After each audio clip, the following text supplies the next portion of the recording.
Hi, everyone. Welcome to the Capital Raiser Show Season 5, powered by the Family Office Club. I'm your new host, Weston Walker, and we interview only the best investment managers and entrepreneurs. Shout out to our sponsors, the Family Office Club, Capitalist Pro, and Invest Next.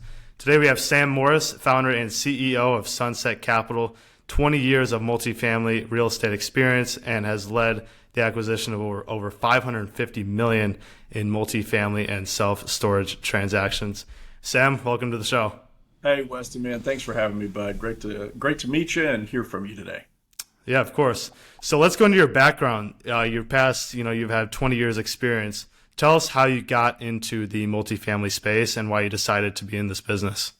Yeah, my experience is all a little bit unique compared to others. I actually started in the corporate banking world, so I actually was a lender on these assets, and so started cutting my teeth at a very young age, both from an underwriting perspective and being able to lend on these types of assets. And so it wasn't until about 2007 or so that I actually started investing in them with my own money, and started doing more and more of those types of deals, and learning the aspects of the deals from the equity side. I actually started on the lending side, and that was actually really my first foray into learning more about multifamily and storage and other commercial real estate assets. For sure. Yeah, so tell us about your strategy with your firm. What do you do exactly with multifamily and Yeah, self-storage? so we're owners and asset managers, right? And so what we do is we look to partner up a lot of times with our property management groups that we're going in with on these deals, and building the business plan associated with the property. We actually go out and raise the equity associated with the deal. We'll source the debt. We put the deal together effectively, and look to execute upon the business plan from the asset management side. But it's been a fun run. And obviously, this has just been a unique time in the last several years, and we'll both be on the lead GP side and on the co-GP side. So Gotcha. Yeah, so you started in, I believe it was 2022 from your LinkedIn, and it's yeah, only been Sunset Capital has a only few been years. Yeah, Sunset Capital's Yeah. 3 years old, and So so that's been 550 million so far.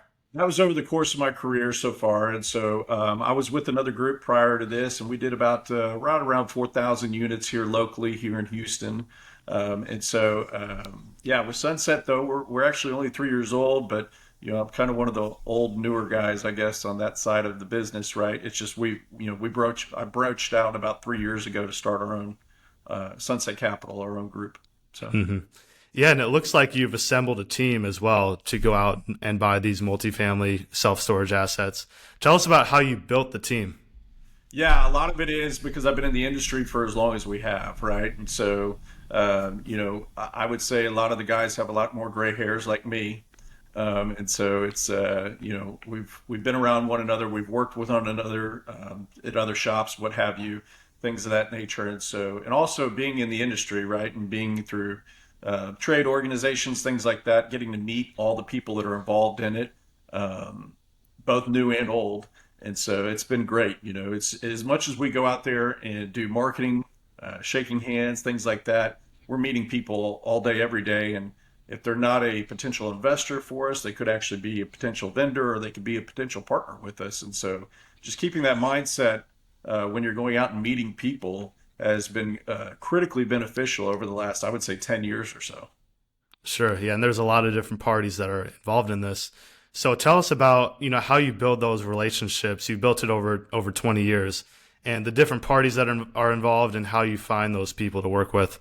Yeah, it's so funny, right? Because a lot of it is, are they going to gel well with me, right? And are we going to be able to work together? And you know that through, I mean, you can know that through a conversation pretty quick. Hey, is this somebody that I'm going to be able to build something with, or is this somebody that we can continue to work with, or more importantly, is this somebody our team can work with and our team can continue to build with? And so, and do we align? Right? Do we align with the visions that we have, right? And have I been able to articulate that enough or well enough to where, everybody can get on board and have their buy-in on it?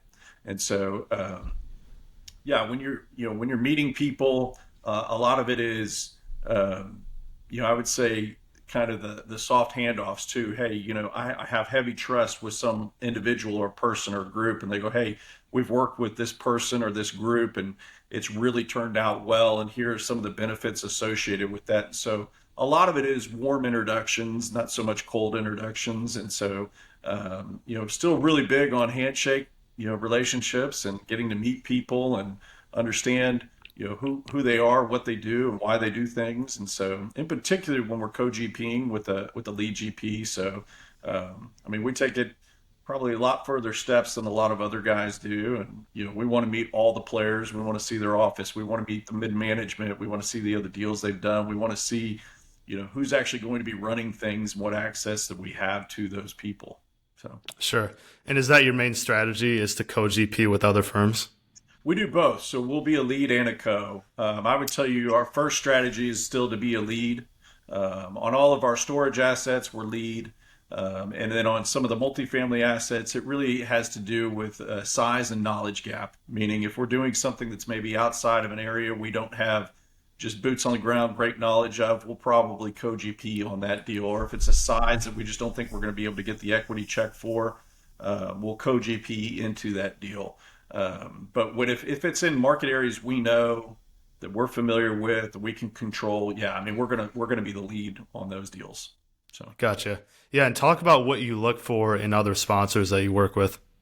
yeah, a lot of it is going to be an investor first mentality, right? And that's actually a Sunset Capital thing. We're an investor first mentality, meaning, all right, hey, tell me, it's great. Tell me some of the things that haven't gone the way that you plan. And for those that have been in the industry for any kind of period of time, they have the battle scars, right? And so it's understanding what they did, how they did it, and what they did to try to make it right for the investors in those deals, right? And so and that actually gives me a real clear cut picture of what their mindset is, from a leads perspective of how they would operate and what they're going to do. Because to us, our equity is our lifeblood of our business. If we don't have our equity, we don't have our deals. And so we take care of our investors first and foremost, and we would expect that from our lead GP. Yeah, and talk about how you analyze deals, both from a lead GP standpoint and co-GPing with other sponsors. Yeah, so part of growing up in the industry the way I did, right? So I would say being an ex-banker, right, has been, from a quantitative perspective, been pretty dramatic, right? So I would say, they say if it takes 10,000 hours for you to master some skill or some trade, by the time I was in my young to mid 20s, I was a master underwriter. I'd underwritten so many deals because that's all I did all day, every day for years in banking. And not necessarily just multifamily or even just commercial real estate. It was all deals, right? Having an understanding of business models, having an understanding of how things work, what went well, what didn't go well, and being able to make adjustments within models associated with what's going on from a macro standpoint. And so, from an underwriting perspective, I would say we underwrite it fairly heavily to what lenders are going to look at, which kind of is more of our pedigree, right? And understanding that this is the way lenders are going to look at it. This is the way really who's going to more likely be our largest partner is the lender, right, into the deal. And so we know how it's going to be. We know kind of how it's going to be looked at and transition from. Even from a pro forma perspective, from a quantitative source. However, there's obviously a lot of qualitative factors that we bring into things too. Looking at the overall market, you're looking at where you are from whatever supply constraints or supply surpluses are in the market. How growth is looking.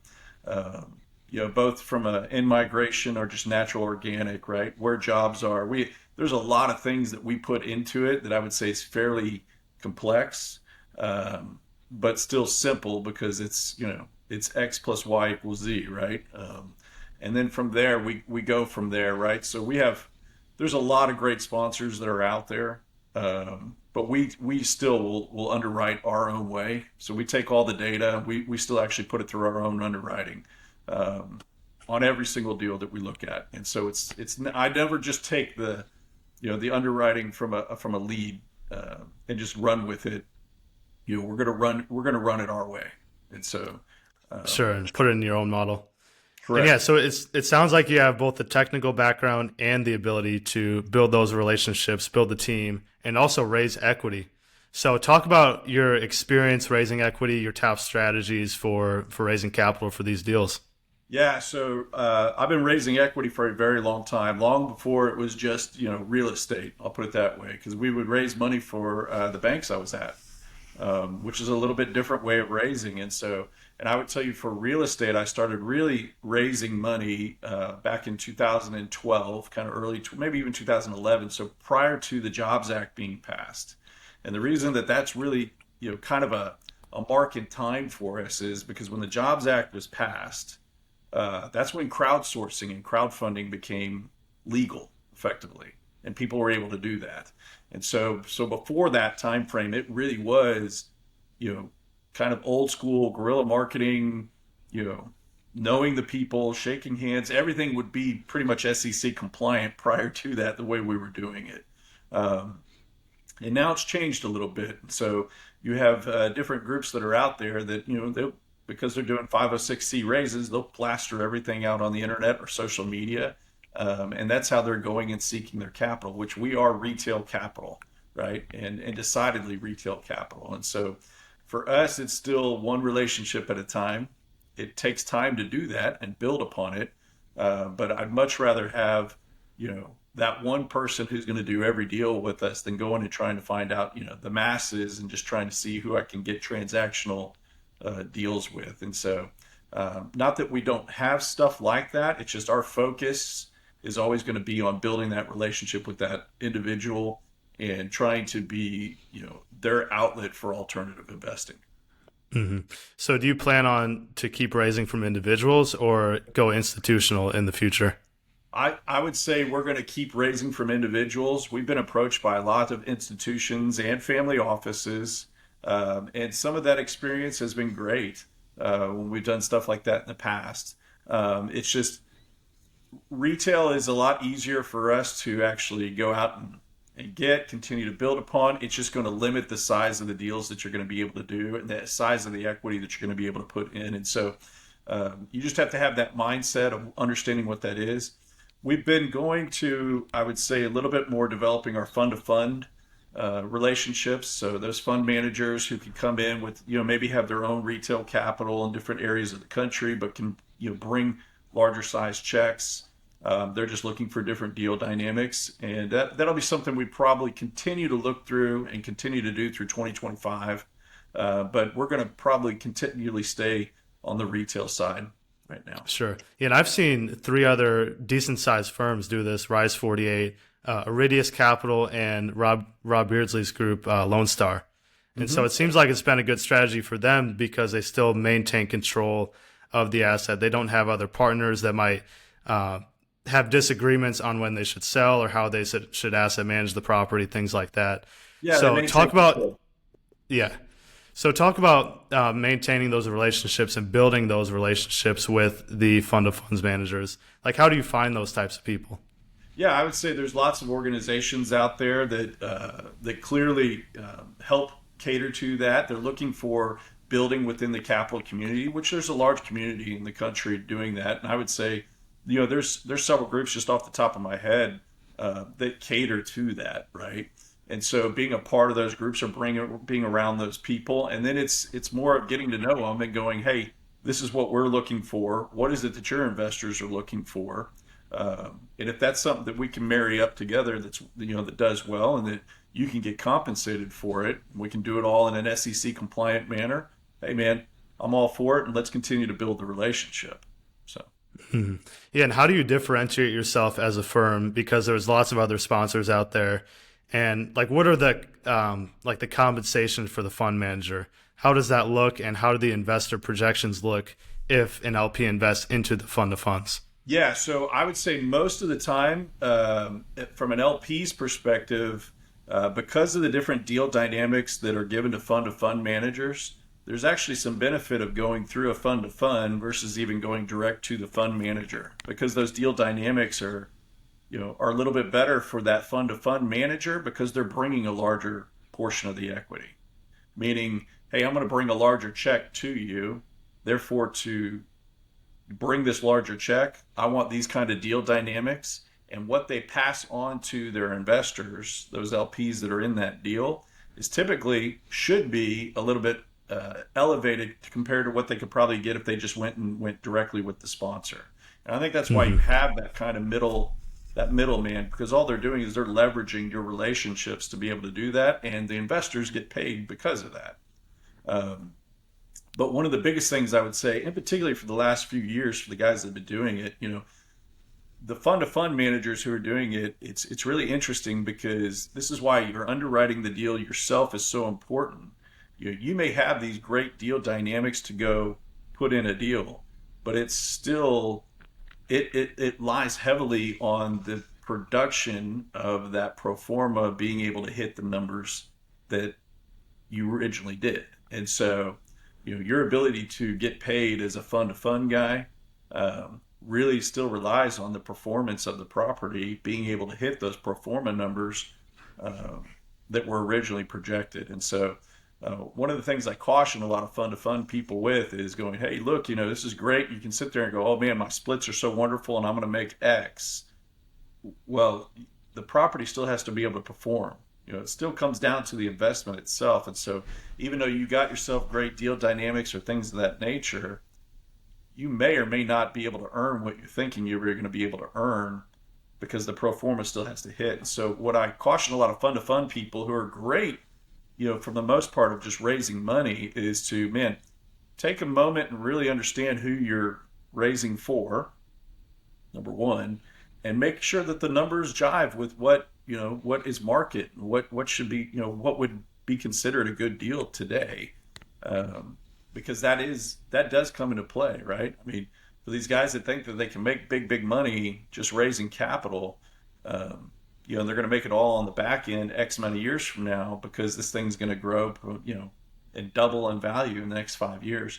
That very well may be the case, but does it really make sense with the pro formas? And so I always caution a lot of those fund-to-fund guys that are going, hey, look, take it and underwrite it yourself. Make sure these numbers jive and you understand what it is. And as a lead, you would want that for your fund-to-fund people, because if their LPs have questions, instead of them just running straight to you, they may be able to answer it because they have great knowledge of the deal. And as a co in deals, we get that deep into it. Our LPs, we're going to know if there's a question, we're going to be the ones that answer it. If it's on a rare occasion that we would have to go to our lead and go, hey, tell us what it is, and we don't have a great understanding of this, and so we need to be able to get this answer. Yeah. It's good to treat the the fund of funds model, if you're raising that way, as a co-GP, like you said, and you evaluate the sponsor, underwrite the deal yourself, and do all the due diligence. And so that's a good point. So what's the minimum for a fund manager to work with you, fund of funds manager? I would for those LP returns to really kick in. Yeah, realistically, if you're doing less than $500,000, man, it's going to be hard to make any kind of money, really. And so I would say that's probably kind of a standard that I've seen throughout the country too, is that $500,000 check or higher. But realistically, that would probably be the smallest we would consider, just because, it's a lot of work still for the fund-to-fund people. And it's, if they came back and said, hey, I can only do X, right? Okay, but, I don't know if you're going to be able to make any kind of money on that, or this is really going to have to hit well at the end before you see a dime. So, Yeah, and I've personally worked with Jeremy Dyer. I've done 4 deals with Rise 48 as a fund of funds, and Jeremy basically puts together like co-fund managers. So I joined his fund, and he raises like $4 to $6 million a deal, which is great. And like if he raised $500K, his investors might get a 2x. But since he raises $4 to $6 million, they get a 2.08 or a 2.11. So it's on a $100,000 investment, it's literally $8,000 to $11,000 more just investing through that fund. So do you see, fund managers teaming up in that way, or do they just come to you individually? No, absolutely they do, because they'll come, and it's the same kind of thing that Jeremy's doing, right? Going, hey, if I bring $3, $4, $5 million, is there a different deal dynamic for that, right? If I can be a larger slug of the equity. Um, and yeah, there's absolutely there's groups that are out there that that's part of what they do. So, Hmm.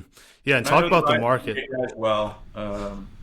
And Jeremy and I are actually talking later on today. So Really, that's yeah, awesome. Yeah, he was just in Phoenix. I hope to see him next month when he comes out here. So, talk about the market. Like, how's your strategy pivoted over, the last couple of years? I've seen a lot of groups go into pref equity deals, and some are switching. They were more focused on debt and pref equity. Now they're focused on equity because they're yeah, bullish on the market going forward. So, how do you see those market dynamics? yeah. To me, it looks like equity is going to actually be a little bit harder in 25. So in 24, uh, we actually did quite a few deals, both on the lead and the co-GP side. And our investment thesis at the end of 23 was, hey, 24 we're going to acquire because we actually think it's going to be a great deal to acquire, a great time to acquire. We're going to like the deals that we're in from the basis that we're in them going forward. I'm located in Houston, Texas, right? So Houston has a little bit different feel to it, right? We're tier one county, so we have insurance that we're dealing with that's been going through the roof. We have county property taxes that were kind of a struggle, and so we did 4 HFC deals just this past year, right? So where we were getting an abatement associated with property taxes. Um, I love the idea of continuing to do more deals like that. I do think that window is probably closing a little bit, in particularly with some recent announcements of what's going on with Fannie and Freddie and the privatization of that, and the governmental oversight actually starting to step back a little earlier than projected. Um, but what's interesting to me is we're still seeing distress getting worked through the market. So 25, a lot of what we're going to be doing, a lot of what we have been doing, I would say for the last several months is we're talking to lenders directly and those that maybe have assets that they could be looking to take back. And so there are some opportunities associated with that. I think that's probably going to be more of a first half of the year type thing that we're looking to hopefully capitalize on. Um, from a strategy standpoint, we have our operating partner who's fairly large. They own they manage over 30,000 units, and so they were going to probably be our operating partner in that deal. Um, and for us, being an ex-lender, there's a vocabulary. I always tell people, in real estate, we have our own vocabulary, right? That a lot of people don't really understand, but if you're in real estate, you know what that looks like and what that is. Well, in the lending world, they also have their own vocabulary, right? And being from the lending world, um, I know how to speak that fluently. And there's ways that you talk to lenders about how to, say, change a non-performing asset into a performing one and what I can do to help from that perspective and what that's going to look like on their own balance sheet at the bank or the lending institution, what we can do to help get them through that situation, and how we can be, a solution oriented person for them or somebody to help them with whatever challenges that they're facing and how we're going to be able to turn this into a positive situation for them and what that's going to look like. And so from a strategic standpoint, yeah, I think we're going to have a heavy focus, at least probably for the next 6 months or so, of going direct to lenders or working with brokers that are working with lenders, to see what we can do to taking over deals that maybe um, have run their useful life with the existing ownership. So. Hmm. Yeah, and you came from the lending world. Talk about how sponsors or operators can build those relationships with lenders and look to speak with their language. Yeah, I get asked that a lot. Speaking their language is a little bit different. That's somebody like me who actually knows it is going to be a little bit different. But right now, I tell everybody if that's what you want to do, leverage the brokerage relationships that are already with the lenders, right? Because if you're starting out cold trying to figure out what's going on with the lenders, it just takes years. In my case, decades before you really have strong relationships with a lot of these guys to where I can pick up the phone and call them directly and go, hey, what's going on? What do you guys look like for ORE? Is there anything that's coming down where you guys have something adversely graded that you may want to have an exit partner in your pocket associated with that deal? And we start having these conversations long ahead of time, right? And I tell them what we're looking for, if they have any assets in the portfolio that look like they may fit that. Um, I just want to be top of mind if they're if there's a deal they're going to be taking back, or if there's a deal where they go, hey, we're going to have to take this back, but we need property management in here. Do you have somebody that can? And yes, that's our partner. We can come in and we can make it a smooth transition and limit their losses and things like that. There's a lot of buzzwords that you can say to a lender that really pique their interest in going, yeah, this is going to be an outlet for us in the event that this doesn't work, or hey, we're taking deals back.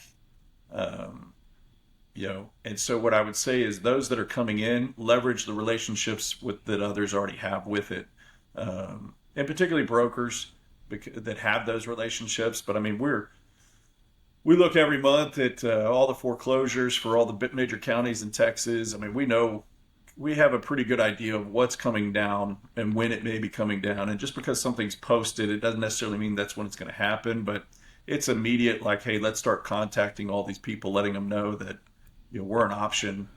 Um, because if they have one, they're more likely going to have others. So, Do you suggest building relationships with brokers, lending brokers, or the lenders directly? both, What both. do you suggest to an operator just starting out? Yeah, go to the broker route just because you're going to have a hard time getting through the phone line direct to the lender. I bet. I mean, it's hard. It's hard, right? Broker will take your call. The direct lender more than likely isn't. They have 1,000 people reaching out to them every single day, and you have to do some things to differentiate yourself amongst the noise, right? So, me being an ex-lender, having done that, and still being on the board of a bank. I'm currently on the board of a bank locally. Um, I have the ability. My phone call gets picked up a little bit more often, I would say, than somebody coming out cold. So. Sure. Yeah. What are your plans to scale Sunset Capital? Yeah, we're pretty boutique, and I would say somewhat decidedly so, which I know is a little contrarian, because everybody wants to grow the thing to the moon. Um, I actually like staying within a certain level.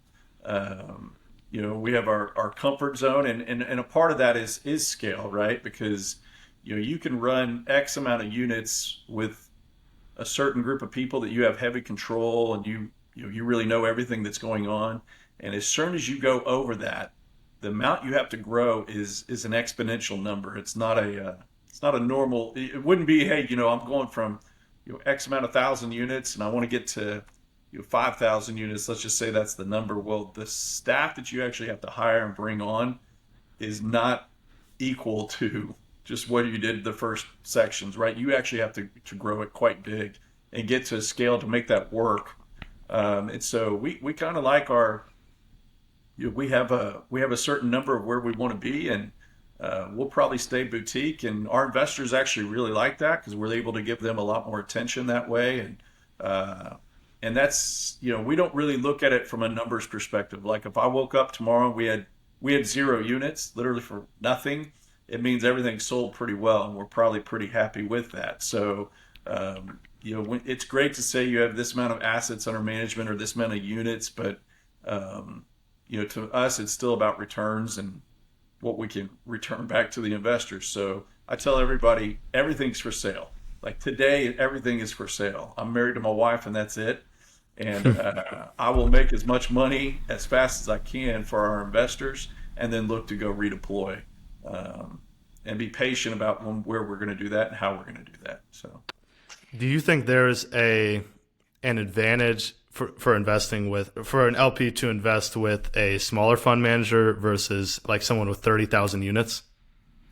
um, could be right. I mean, it's there's a knowledge gap with some of that too, right? So somebody who's new, starting out, things like that. There's going to be things that they haven't learned, right? I mean, I've got battle scars, and that's kind of that's a precipice of it too, right? The guys with some gray hairs, there's a reason why people put millions of dollars with them.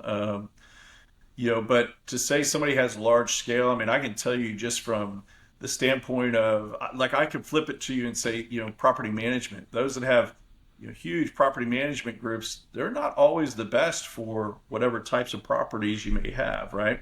We've changed out property management with some large groups that were considered great and gone with some smaller ones that have been fantastic, and we've gotten better attention because of it, or we've gotten more direct contact with a regional manager or whatever it may be, because we're able to move, and we want somebody a little bit more nimble. And so because we've decided we're going to stay a certain size, we're only going to be able to grow it so large, right? And so what's going to happen is the turn of our portfolio, the higher, hopefully getting at a higher asset quality, maybe even a little bit larger deals. But it's still going to be heavily focused on the actual returns to the investors. And I think that's part of the reason for our success, is that's really where our focus is. So Yeah, and you can stay focused on your state, you're in Texas, and correct. the two asset classes you're in. So one last question for you, Sam. Thanks for coming on. Let's say an operator's in their first few years of business.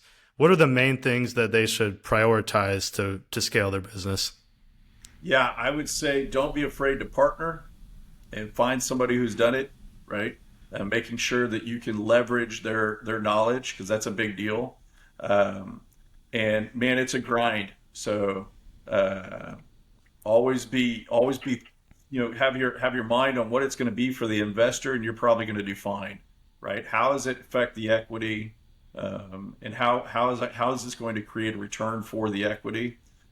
Increasing shareholder value. That's kind of the bigger issue, right? It's just, if all your thought process is how I create value for my investors, right? Everything else falls in line. For sure. Well, thank you for coming on, Mr. Morris. I appreciate you coming on. Absolutely, Weston. Really appreciate it, bud. Great to meet you. Thanks. You too.